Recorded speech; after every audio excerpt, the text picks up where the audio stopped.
Нийслэлийн цагдаагийн удирдах газрын нийтийн өв журам хамгаалах газраас 7 хоногт хийж хэрэгжүүлсэн онцлог ажлыг та бүхэндээ танилцуулъя.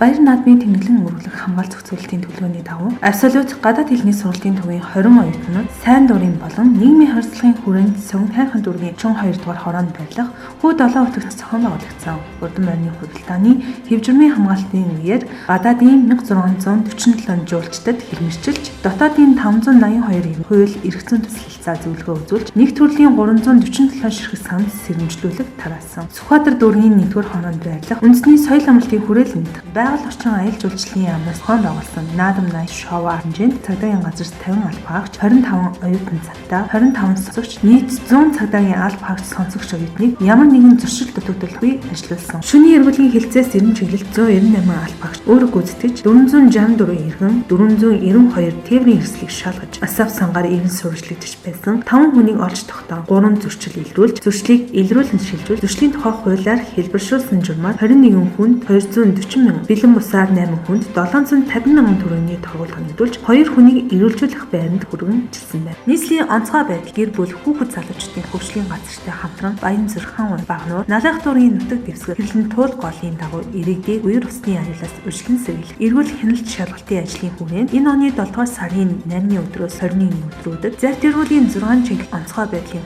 32 цагдаагийн 8 алба хаагч, 4 автомашин, 4 завьтай 10-аас 16-аас 21 цагуудад 2 ээлжээр үүрэг гүйцэтгэж гол давуу амарч зугаалахаар зорчих эрэг тээврийн хэрэгслийн хөдөлгөөнд хяналт тавих, гэмтэрүү зөрчлөөс үржилэн сэргийлэх зорилгоор авто эрүүлийн 8 алба хаагч 24 цагаар, явган эрүүлийн 32 алба хаагч 2 ээлжээр, морьт эрүүлийн 20 алба хаагч, мотоциклтай эрүүлийн 8 алба хаагч 2 ээлжээр нийт 86 алба хаагч үүрэг гүйцэтгэж гэмтэрүү зөрчлийн 24 дуудлага мэдээллийг шалган шийдвэрлэж гол давуу амарч зугаалахаар зорчих 3205 иргэн, 750 тээврийн хэрэгслийн шалгалтанд хамруулж зөрчил гаргасан 7 хүнд зөрчлийн тухай хуулиар торгуулийн арга хэмжээ оногдуулж 11 хүнийг эрүүлжүүлэх байранд хүргэн 2 тээврийн хэрэгслийг годоос чирч гаргах ажлыг зохион байгууллаа.